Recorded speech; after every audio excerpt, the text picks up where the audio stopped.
Salaamullaahi calaykum waraxmatullaahi wabarakaatuh. Waxaan soo jeedin doonaa tafaasiil la xiriirto aabaheen Aadam iyo hooyadeen Xawaa. Waxaan diiradda saari doonaa 3 shay. Marka koobaad, noloshoodii jannada. Marka labaad, cadaawadda kala dhaxaysa Ibliis. Midda saddexaad, halka ay caga dhigteen oo Alle ku soo dejiyay. Intaanan bilaabin ka hor, waxaan kugu boorinaynaa in aad channelka subscribe saarto lana wadaagto ummadda muslimka ah si ay dhammaan faa'iido noogu noqoto. Alle subxaanahu wa tacaala waxa uu abuuray Aadam iyo carruurtiisaba ilaa ugu dambeyn ay dhulka soo degeen oo ay camireen. Waxa uuna ahaa ambiyada midkii ugu horreeyay oo uu Ilaahay abuuro calayhi salaam. Nabadgelyo iyo nuur dushiisa ha ahaatee. Ilaah subxaanahu wa tacaala waxa uu Aadam iyo Xawaa uu ka abuuray ciid. waa uuna karameeyey Alle subxaanahu wa tacaala. Halkaasoo Alle uu ku amray malaa'igta inay nebiyullaahi Aadam u sujuudaan. Dhammaan malaa'igta way u sujuudeen marka laga reebo Ibliis. Waa uu diiday inuu u sujuudo isla weyni awgeed. Alle subxaanahu wa tacaala waa uu karameeyey Aadam iyo xaaskiisa Xawaa. Jannada ayuuna dejiyey si ay iskaga raaxaystaan wax walbo dhex yaallo oo nicmo ah, marka laga reebo hal geed.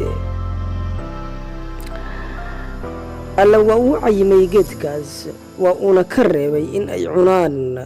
Sidoo kale Alle waxa uu u sheegay u dhowaanshaha geedkaas in ay ka dhaxli doonaan mugdi iyaga naftooda.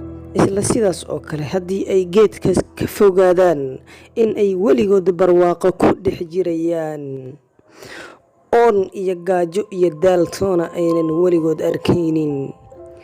Jannada ayay iskaga noolaayeen oo barwaaqo iskaga dhex mushaaxayeen ilaa uu Ibliis u imaaday oo uu waswaasiyey.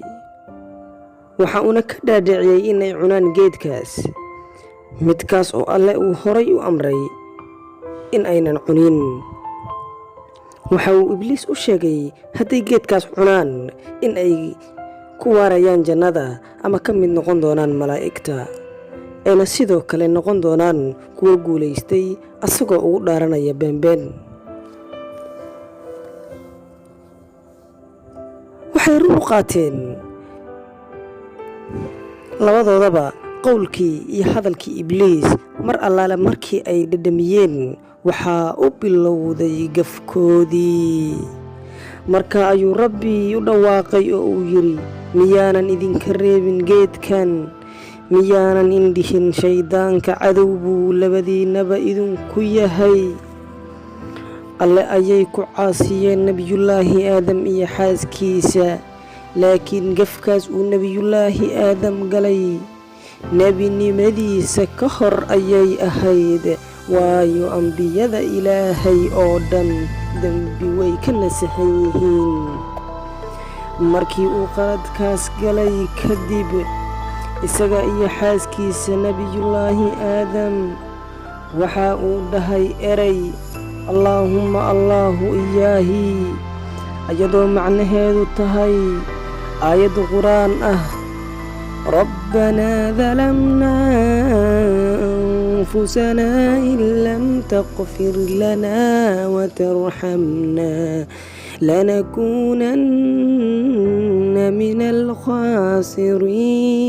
alkhaasiriin. taasoo macnaheedu tahay, rabbiganagow naftannada ayaan dulminay oo aan mugdi gelinay.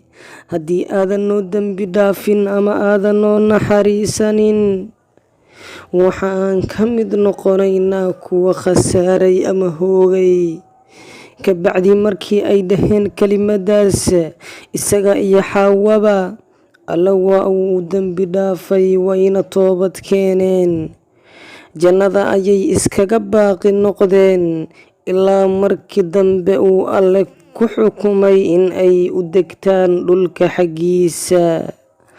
waxa uu amray in ay ka degtaan jannada.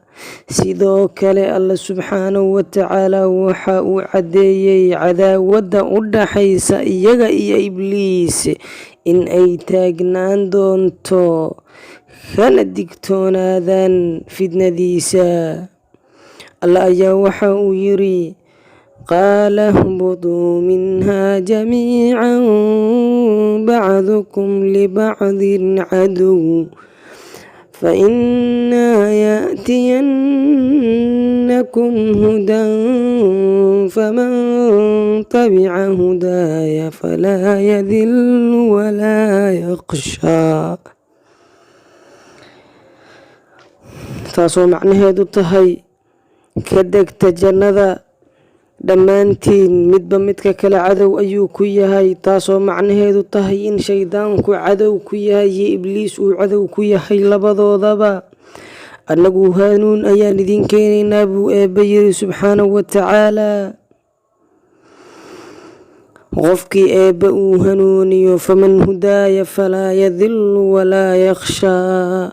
qofkuu eebbe hanuuniyo ma baadiyoobayo mana dhumaayo ayuu eebbe subxaanahu watacaala ku yiri. waxa ay ummadda islaamka ah isweydiiyaan meesha uu ku soo degay aadam iyo xawaaba.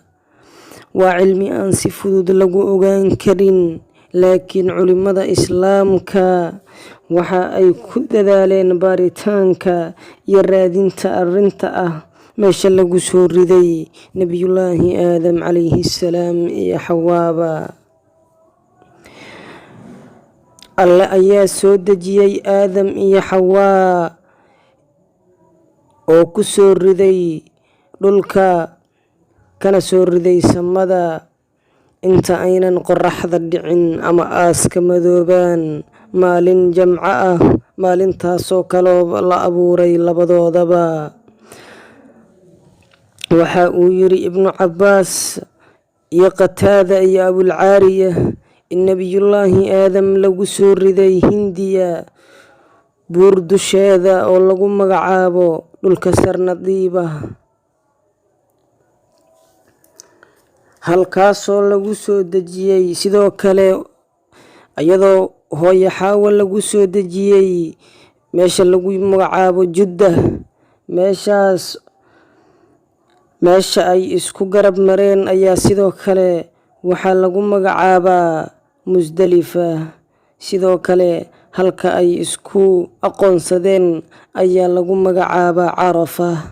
sidoo kale way kulmeen oo waxaa lagu magacaabay meesha ay ku kulmeen jumca ama jamca. intaas ayaan daawadayaal kusoo koobaynaa barnaamijkeenii. fadlan haddii ay ku cajab gelisay fiidiyowda, kula sheer garay asxaabtaada sharafta leh si ay faa'iido u noqoto. janalkana subscribe saar, fiidiyowdana like saar. sidoo kale waxaan alla subxaanahu watacaala ka baryaynaa inuuna hanuuniyo. allahumma hadina